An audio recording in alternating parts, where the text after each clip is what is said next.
Hello friends, subscribe कीजिए हमारे इस यूट्यूब चैनल को और उसके बाद दबाइए इस बेल आइकन को और पाइए हमारे चैनल से जुड़े लेटेस्ट वीडियो अपडेट्स।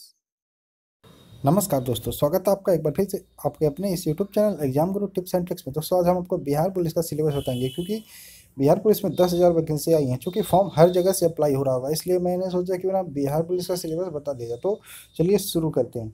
तो ये जो सिलेबस है इसमें हर जगह से सब कुछ कवर किया गया। तो चलिए देखते हैं पाठ्यक्रम में। पहले भाषा से शुरुआत करते हैं। तो हिंदी में आएगा, हिंदी आएगा तो हिंदी में आएगा ध्वनि, स्वर व व्यंजक, शब्द एवं पद, संज्ञा, लिंग, वचन, कारक, सर्वनाम, विशेषण, क्रिया विशेषण, क्रिया, अपव्यय, निपात, वाक्य रचना, शब्द रचना, अर्थ, समास, संधि। ये हिंदी के पोर्शन थे। इतने सब हिंदी में से इतने आएंगे। मतलब हिंदी जो भी होगा आप सिलेबस देख लीजिएगा, हिंदी की बुक उठाइएगा, जो जो मैंने बता दिया इन सबको अच्छे से पढ़ लीजिएगा। और इंग्लिश की बात करते हैं। इंग्लिश में देखते हैं नंबर, सिंगुलर प्लूरल, जेंडर में बात करें तो मैस्कुलिन और फेमिनिन जेंडर, और synonyms and antonyms, spellings error आएगा। पार्ट ऑफ स्पेस पे noun, pronoun, verb, adjective, adverb, preposition, conjunction, interjection. और सब्जेक्ट में वर्ब अरेंजमेंट होता है, वो आएगा। कॉमन एरर्स आएंगे। टेंस में kind of tense and their uses, idiom, phrase. इस ये जो मैंने बताया इसमें से इंग्लिश के पोर्शन आएंगे। ठीक है। मैथमेटिक्स की बात करें तो संख्या पद्धति, परिमेय संख्या, संख्या रेखा, अपरिमेय संख्या, परिमेय संख्याओं की अपर्याप्तता, परिमेय संख्याओं के गुणधर्म तथा परिमेय संख्याओं का दशमलव निरूपण, अपरिमेय संख्याएं, अपरिमेय संख्याओं का दशमलव निरूपण, वास्तविक संख्याओं की सक्रियाएं, वास्तविक संख्याओं का निरपेक्ष मान, संख्या फल तथा फलन। और इकाई 2 मैथ में है, करड़ी से क्वेश्चन आएंगे। इकाई 3 में घातांक तथा लघुगणक से क्वेश्चन आएंगे। और लस और मास, HCF, महत्तम समापवर्त व लघुत्तम समापवर्त, यहाँ से क्वेश्चन आएंगे। और पांचवा पोर्शन जो द्विघात समीकरण से क्वेश्चन आएंगे। और अंक गणित, व्यवसायिक गणित होता है, जैसे प्रतिशत, लाभ हानि, बट्टा, शेयर, लाभांश, चक्रवृद्धि ब्याज, यहाँ से क्वेश्चन आएंगे। ओके। क्षेत्रमिति, मेंसुरेशन से क्वेश्चन आएंगे। वृत्त, वृत्तीय, वृत्तखंड, क्षेत्रफल, घन, घनाभ, यहाँ से मेंसुरेशन से, बेलन, शंख, गोला, यहाँ से मेंसुरेशन के क्वेश्चन आएंगे। ठीक है। सांख्यिकी की बात करें, स्टैटिक की बात करें तो सांख्यिकी में सांख्यिकी आंकड़े, आंकड़ों का प्रस्तुतिकरण, सांख्यिकी आंकड़ों का आलेखी निरूपण तथा इन सबसे क्वेश्चन आएंगे। तो इकाई 9 में मैथ में है, कुछ कोड संबंधी क्वेश्चन आ सकते हैं। तो इकाई 10 त्रिभुज का समरूपता, यहाँ से क्वेश्चन के समरूपता की अवधारणा तथा समरूप बहुभुज, समरूप त्रिभुज तथा उसके विशेष गुण। तो मैथ, यहाँ से मैथ का पोर्शन खत्म हो जाता है। अब देखते हैं हम सामाजिक अध्ययन में कहाँ से क्या क्वेश्चन आएगा। हिस्ट्री के देखते हैं। हिस्ट्री में प्रागैतिहासिक जीवन और प्राचीन भारतीय सभ्यता एवं संस्कृति, सैंधव सभ्यता, वैदिक सभ्यता और मध्यकालीन भारत। और भारत में ब्रिटिश आधिपत्य एवं का मतलब पुराने जो ब्रिटिश काल थे तब के क्वेश्चन आ सकते हैं। 1857 की क्रांति के क्वेश्चन आ सकते हैं। 19वीं सदी में भारत में सामाजिक एवं धार्मिक सुधार और धर्म सुधार जो हुआ था, राजा राम मोहन राय, दयानंद सरस्वती और ईश्वरचंद्र विद्यासागर, इस सब से क्वेश्चन आ सकते हैं, आएंगे। तो भारत का स्वतंत्रता आंदोलन से संबंधित क्वेश्चन आएंगे। कौन कौन से आंदोलन है, कौन कौन से कैसे कैसे किस चरण में हुआ। तो जितने भी जलियांवाला, ये रॉलेट जहाँ और असहयोग आंदोलन, ये सब मतलब स्वतंत्रता आंदोलन में आता है। तो इन सब से क्वेश्चन आएंगे इतिहास से। तो अमेरिका का स्वतंत्रता संग्राम, यहाँ से भी क्वेश्चन आ सकते हैं। कारण एवं परिणाम पढ़ना है।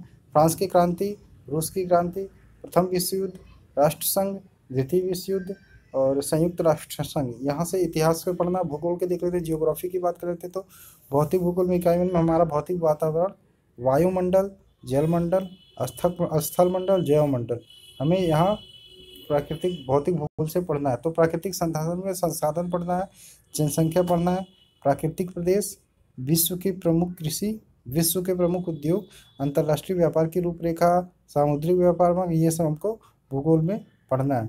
और भारत के भूगोल के बारे में हमें भारत का प्राकृतिक स्वरूप, जलवायु एवं प्राकृतिक वनस्पति, भारत की मिट्टी एवं इसके प्रकार के बारे में, संसाधन एवं आर्थिक विकास में हमें भूमि उपयोग एवं कृषि, खनिज एवं शक्ति संसाधन और उद्योग, व्यापार एवं यातायात के साधन, मानव संसाधन के बारे में। और नागरिक शास्त्र की बात करें सिविल से, तो समाज एवं नागरिक शास्त्र हमें पढ़ना है। तो इसमें हमें पढ़ना मनुष्य एवं एक सामाजिक प्राणी, ये व्यक्ति एवं विचार, नागरिक एवं नागरिकता का अर्थ, राज्य के बारे में पढ़ना है। परिभाषा एवं तत्व सरकार के बारे में पढ़ना है। नागरिक एवं स्थानीय शासन में हमें स्थानीय शासन एवं अर्थ का महत्व, स्थानीय स्वशासन की संस्थाएं, नगर पालिका और नगर निगम के गठन के बारे में पढ़ना है। भारतीय संविधान की बात करें तो संविधान के उद्देश्य, नीति निर्देशक तत्व, प्रस्तावना, भारतीय संविधान में मौलिक अधिकार एवं मौलिक कर्तव्य और संघ सरकार, कार्यपालिका, राष्ट्रपति, प्रधानमंत्री, विधायिका, ये सब हमको पढ़ना है। और राज्य सरकार में हमें कार्यपालिका, राज्यपाल, मुख्यमंत्री, मंत्री परिषद एवं जो भी होते हैं राज्य सरकार के अधीनस्थ कार्य होते हैं और वो चुनाव जो गठन होता है उसके बारे में हमें पढ़ना है। इकाई 4 नागरिक शास्त्र में पढ़ते हैं तो लोकतंत्र का अर्थ, सार्वजनिक व्यवस्था के मताधिकार, निर्वाचन आयोग, उसके बारे में हमको पढ़ना है। और भारतीय समाज की मुख्य समस्या एवं चुनौतियों में निरक्षरता, राष्ट्रीय शिक्षा नीति, अनुसूचित जाति तथा अनुसूचित जनजाति, इस भारतीय नारी, इस सब के बारे में हमें पढ़ना है।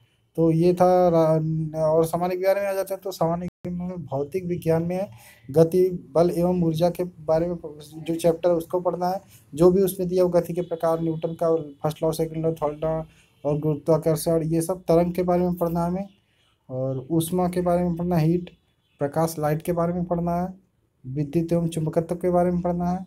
और ब्रह्मांड के बारे में पढ़ना है। हमारे ब्रह्मांड में सौरमंडल, ग्रह, आकाशगंगा, मंदाकिनी और बिग बैंग थ्योरी, यहाँ दी बिग बैंग थ्योरी एवं ब्रह्मांड की रचना के बारे में जरूर पढ़ना है। और रसायन विज्ञान में पदार्थ की प्रकृति के बारे में पढ़ना है। और परमाणु की संरचना के बारे में पढ़ना, ऑक्सीकरण एवं अवकरण के बारे में पढ़ना है। रासायनिक बंधन, रासायनिक अभिक्रिया एवं ईंधन के बारे में जरूर पढ़ना है। धातु एवं अधातु, कार्बन एवं उसके यौगिक, विलयन, सॉल्यूशन, इस सब के बारे में। जीव विज्ञान की बात करें तो जीवन के ढंग, प्राकृतिक आवास, अनुकूलन, जलीय आवास, ये सब पढ़ना है। सजीव जगत में जैव व्यवस्था एवं जैव प्रक्रियाएं, भोजन उत्पादन एवं भोजन संसाधन, ये स्वास्थ्य से संबंधित कुछ समस्याएं और मानव और इनका पर्यावरण पर प्रभाव, जीवमंडल, ये सब हमें बायोलॉजी से पढ़ना है। तो इस तरह से दोस्तों ये था बिहार पुलिस का सिलेबस। तो आप इसे अच्छे से देख लीजिएगा। अगर जो वीडियो पसंद आए तो लाइक जरूर कीजिए। मिलते हैं दोस्तों नेक्स्ट वीडियो में। Thanks for watching, bye bye.